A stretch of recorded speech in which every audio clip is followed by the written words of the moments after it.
Good afternoon, ladies and gentlemen. I have got the easiest task of the day to introduce somebody you all know, your president-elect, Shepherd Fungura. Shepherd is a very experienced actuary with 15 years experience in the business, half of which has been spent in South Africa, so he has got a different perspective from the Zimbabwe perspective. Currently he's working as the Chief Risk Officer for the Old Mutual Group, so he has got oversight over the 8 companies that Old Mutual have in Zimbabwe. He is married with 2 children. Whenever he gets time to relax, you'll find him by a dam fishing. He also loves traveling and reading. So please help me in welcoming him.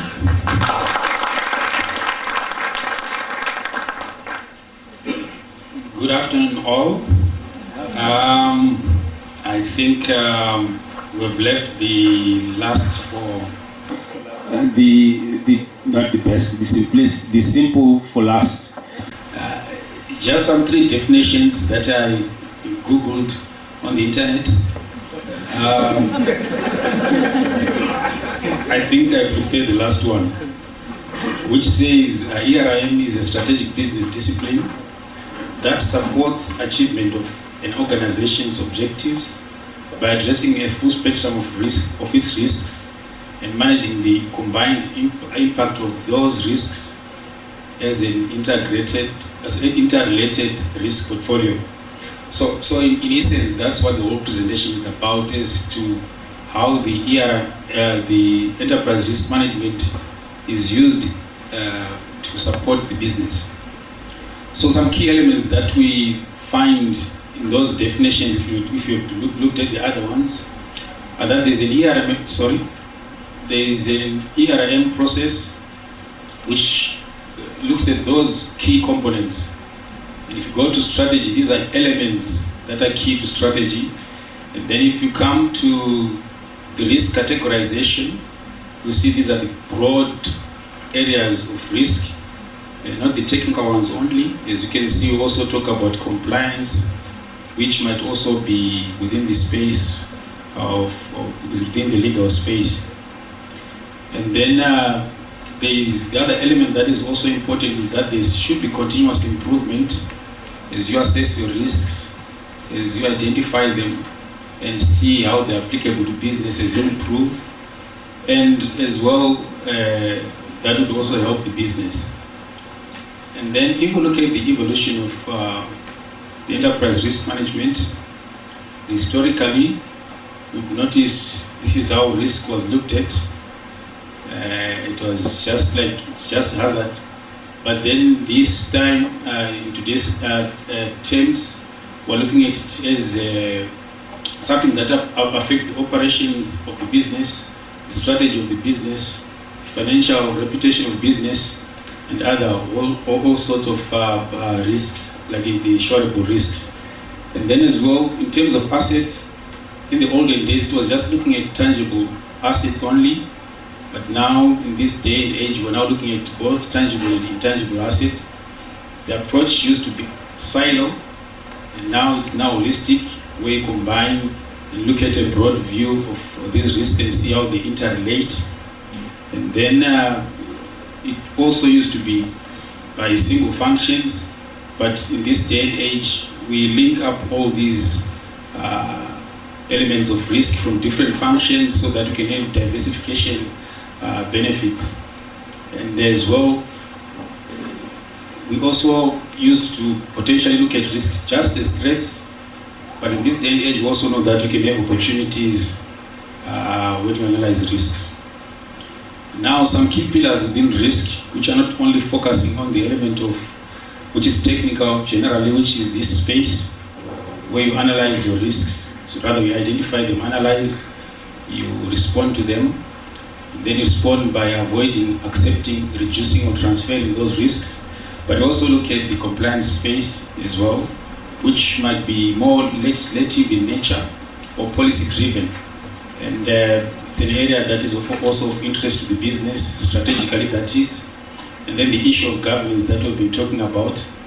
As you can see, you see that there are people here holding hands, and they have different colors. So it's to mean each person has a different role, but they work as a team. That's what in simple terms that governance is about.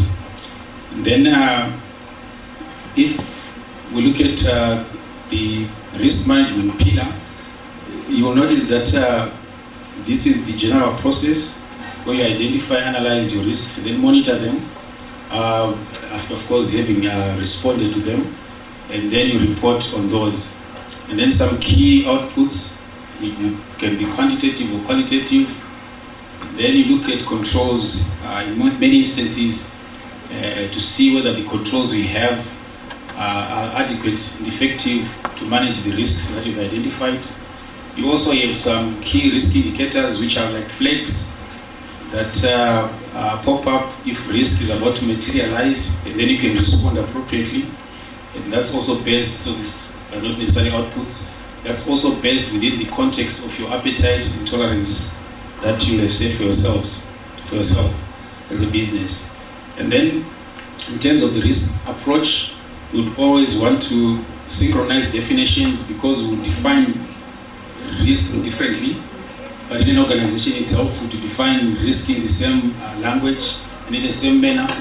So you then categorize your risks by class and also by level, so that you understand what you're talking about when you have to do reporting. So that's very important, and this helps so that when risk is being analyzed, even at board level, they'll understand what is being talked about, because you've synchronized your risk definitions. Then in the compliance space, there's legislation to watch out for, regulations and statutes that also emanate from the legislation. And then keyly, you're also trying to make sure that you manage the compliance risk against regulatory sanctions as far as is possible for the business.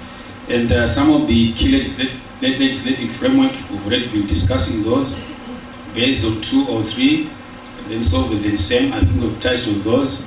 And these are the fundamentals that those legislative frameworks will be talking about, and they have interest to the board, so that as they make decisions, they will have been advised on these.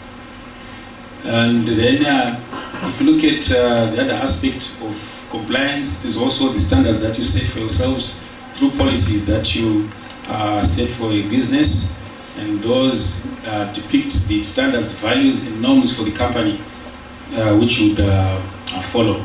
Then the governance aspect, fundamentally, has different definitions, but it would keyly, from a strategic point of view, look at the structures that we have, and then the people's roles and responsibility being well defined. And then it creates a culture within a company which needs to be healthy and sustainable. And then your processes as to how you're going to be doing business as you work through to achieve your strategic goals and objectives. And then this is potentially some simplistic way of how the strategic goals, objectives of an organization are linked to risk strategy. So you begin by understanding the business itself, the business model and the strategy for the business, before you have embarked on identifying your risks, assessing them, responding to these risks, and then communicating them and monitoring them. So what is very key is understanding what the business is about and understanding the strategy, so that the risk identification speaks to the strategy, and as well the assessment takes account of the strategy, because without that link, then these components will not be useful for the business. So that's very important. Looked at in another way, these are the elements that would be sitting in this business strategy: the execution of the plan, the strategic plan itself, and the risk and return assessments. Then it can then be overlapped by the risk strategy, which then looks at the risk appetite that the business is setting for itself through risk appetite statements, and then the limits within pockets of the business in terms of what you want to do, all based on the risk policy that we have established. And then actuaries can be found in this space because of the way they've been trained. And I think Mike has already talked around the skills of actuaries, so I'll not belabor that point.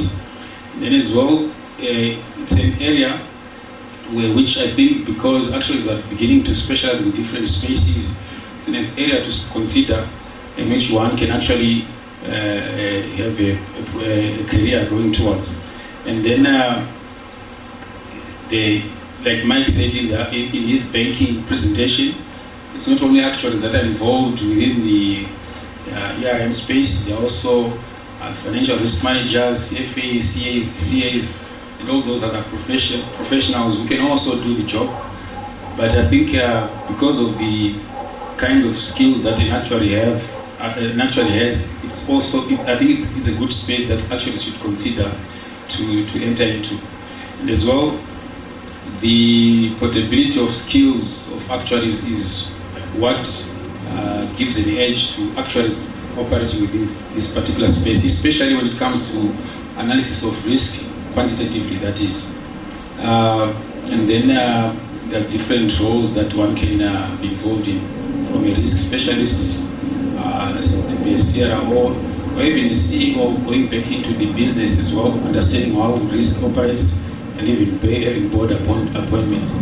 Then in Zimbabwe, I think recently we've had some banks folding because of poor corporate governance. So that's why we are saying the risk management is an important part to the strategy for a business, which includes the corporate governance element. And then as well, it only did not end in the banking space. There was also an experience within the insurance industry. Some insurers shut shop because they failed to meet regulatory capital. Some of it because risk management was not necessarily in place. And as well, having said that, the regulators have had to respond in some instances by revising the minimum regulatory capital, and also having to reconsider legislative changes. Then some benefits of ERM within business are that there is predictability of risks, if you have enough data, that is, which can give comfort in terms of setting up strategy. And then as well, there's also an understanding of potential pitfalls that the business can face. And then as well, because of understanding potential business pitfalls, improved strategic decision making is then a possibility. And as well, it also leads to sound capital management. I think these elements have been spoken of already throughout the day when we talked about economic capital, risk-based capital. And then also, I think, like I said, regulators are wanting to make sure that companies are sound, so there's also a regulatory compliance component that also is needed within business. And then good corporate governance that will ensure that businesses are structured well, not just for the now time, but also for the future time. Now, in conclusion, in short, we're saying the enterprise risk management supports business. It's not the other way around. So it's necessary so that it is used to support business strategy. And as well, it also enables safeguarding of assets of a company in a sustainable way for the going concern of a business. And then as well, like we've seen in Zimbabwe, the two examples I gave in banking and insurance, it also ensures that there's no shutting of shop of those businesses, which is the interest of regulators. And then actuaries, like I said, can also play a big role within this space. And this is fundamental. It can also give you competitive advantage.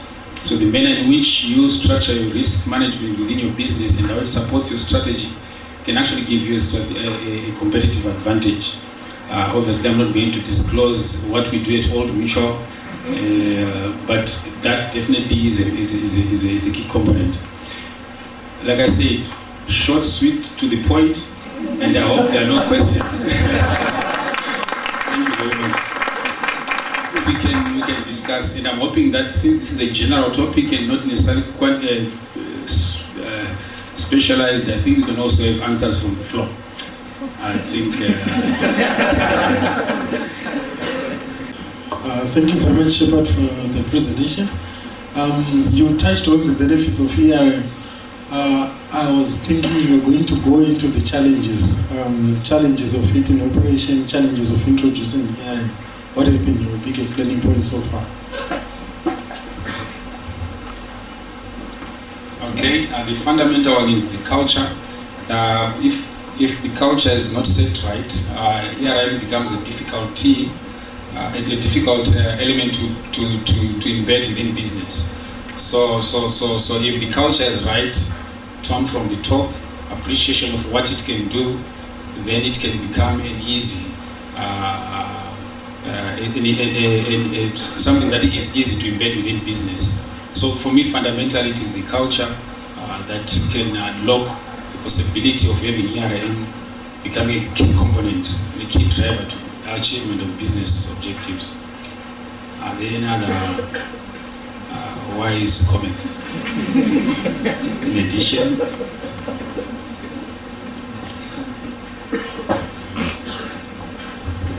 I think the culture is really important, but there are other things like just the cost of implementing certain things. But if you bring it into context, like in Zimbabwe, it may be around the stage of the development of the economic environment itself, because the ERM needs a certain medium, which is the economic environment for it to be implemented. And in particular, for example, if you go into some kind of detail in a market where there's a limited choice of asset classes, liquidity constraints, and sometimes unusually low volumes of business, some of the tenets of good governance at ERM may become, they look like they are far removed from the reality on the ground and tend to be theoretical. So I would think that the understanding of it in the first instance becomes key for the operators of business to just understand the ERM setup. Then the journey to the ideal position may become a process. ERM and solvents, or SEM, the pillar 2, is ERM, can you consider ERM to be part of solvents 2, or is a new space? A question for the class. I think we've same experts here, so I don't want to spoil the. I'll go to you, then I'll come to you just now.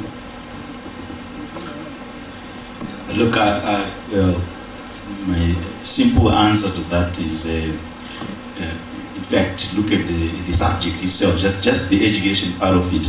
You find that solvents 2 and Basel 2 are actually mentioned in ERM. So essentially what we're saying is enterprise risk management, you can now break down all the risks. That's the starting point, which is there could be 17 or 18 risks that I could start talking about now, starting with your operational risk, credit risk, and all those kind of things. And Solvency 2 and Basel 2, they will come in the capital management side of things, where there are specific risks that should be looked at specifically under the ERM component. So they are a subset of ERM. If you're a chief risk officer, you would have to talk about that separately as a category on its own, and that's really my own view, so it could be very different views.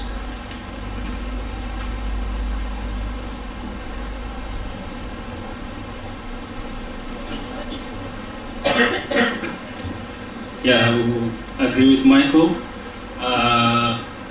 It's more like enterprise risk management covers the qualitative and the quantitative side of things. So you would see Solvency 2 becomes part of ERM. So I agree with Michael. I work for Stars Risk Solutions, which is into enterprise risk management, and we work with companies in Ghana, recently in Tanzania, Mozambique, and we do a lot of training. I wanted to touch on what Donald was asking in terms of the challenges that you face. You get to a market where brokers have a strong influence in the market. And companies will tell you that we need to put ERM, but if we try to follow everything, we are out of business. So those are some of the challenges where regulators may be regulating insurance companies only, but not the brokers. And the brokers are driving the market. That's one thing.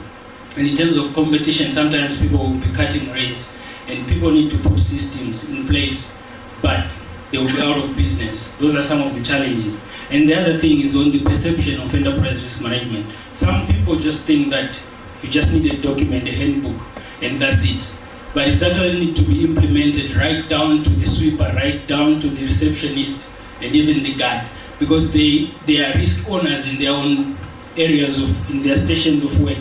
So sometimes the perception when we go into some companies, you find that the board or the management just think that it's a top level thing. But actually the implementation needs to go right down to everyone in the organization, because they are risk owners in their own right. And the other issue is the issue of review. Most companies just think that when you implement ERM, you have listed everything, you have put a risk register for the company. That's it, that's all. But there needs to be a continuous review of controls, the controls that you agreed to be put in place, so that the company moves from a certain rating from level 1 to level 5, which is optimization.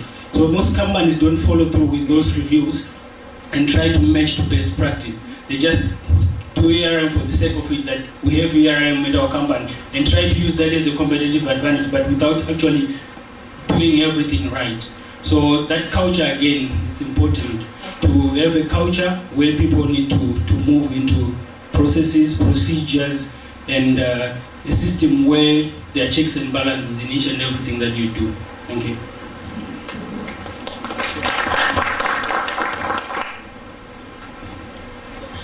Before I forget,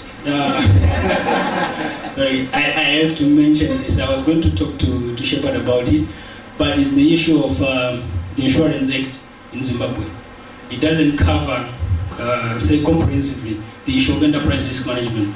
In Tanzania and Ghana, the regulator needs every insurance company to have an enterprise risk management framework. So it's something that the the Actuarial Society of Zimbabwe should look into, so that it's put in the act, which is under review at the moment, or maybe lobby through the IPEC, so that it is handled through circulars. I think that will be a step forward in terms of trying to hedge against these companies going under, like what you're mentioning. Okay, in case people think that I'm dodging responding, ERM is an approach to risk management, and Solvency II based on a legislative framework that describes what the regulator intends to see within companies and how they operate. So for me, that's what I find as the difference. I'm going to go there, 1, come there, 2, then I close, then we summarize, then we end. Thank you.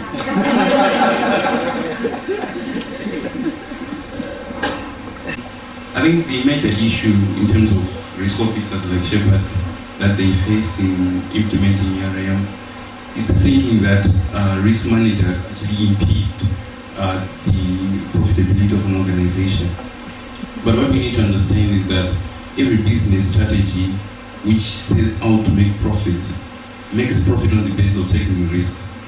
So ERM actually comes in on the basis that for the level of risk that you want to take as a business, is it commensurate with the profit that you're actually going to be getting, and so forth. So with your ERM manager, your CRO in place, you are there, they're actually there to actually focus you in the future of the business in terms of sustainability and so forth. So ERM will actually work for cavemen.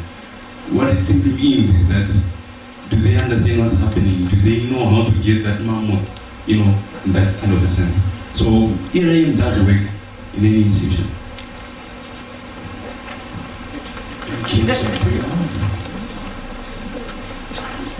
Thank you. It's nice to be last and asking questions. But my question towards you is, what is your experience with regards to uptake of ERM outside of finance and investment? Because like you say, within legislative frameworks, it's fairly straightforward to just impose on anyone and say, listen, you have to join WASA, and ERM naturally falls under that. But take, for example, in commodities like mining and farming, how often do you see those guys coming in and asking questions from someone like you who's from the background of finance? Thank you.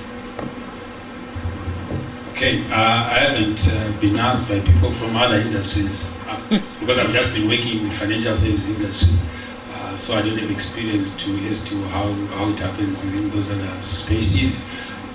But just to answer the case, I think those who would take enterprise risk management as a strategic tool for them to prosper, I think they would prosper in that. Because if you look at enterprise risk management, what it does, it just shows you areas where there can be impediments in you achieving your objectives.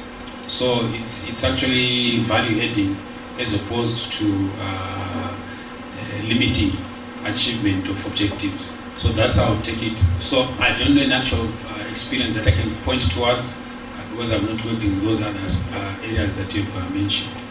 I'll give Nikki, Dave, and then lastly,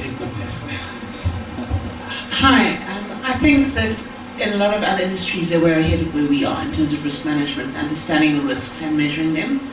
So I don't think it's, particularly in the mining and the engineering type industries, that's what they do. So I think they probably are way ahead of us, and for anything we could learn a lot from them rather than the other way around. Maybe my question is it new? Because looking at your ERM cycle there, to me it looks more like an expanded actuarial control cycle. So is it really new, or is just something which we are trying to repackage? Answer later, okay?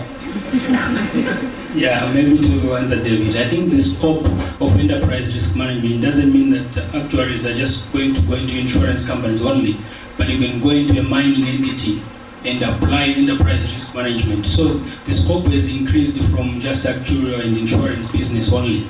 And to answer Sam on what he was saying, there are a lot of organizations that go into ERM for different reasons. Top among them is they want rating. Like for example, if you fully implement ERM according to what COSO says, and it also follows ISO.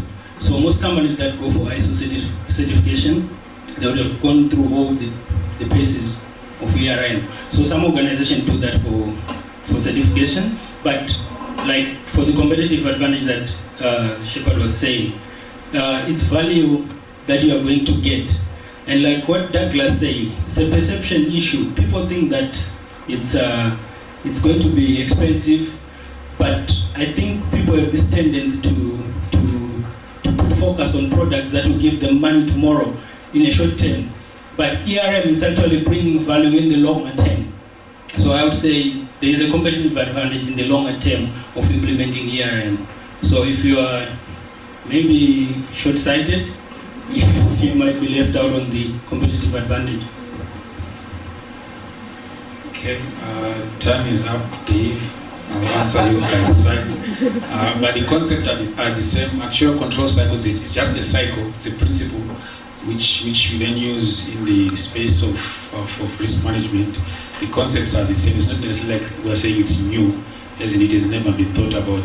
If you recall what Mike was talking about, some of these elements would have been lying around within our studies or within the training, but just put together to ensure that there's context in the view. Thank you, ladies and gentlemen, for your participation and helping me to answer questions.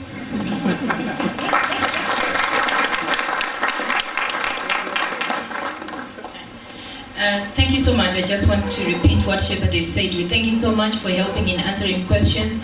And I have to say I was very impressed by your responsiveness at 5 on a Friday, which was quite good. Again, I would like to take this opportunity to thank Shepard for this presentation. Shepard is part of us, so we don't give him gifts, but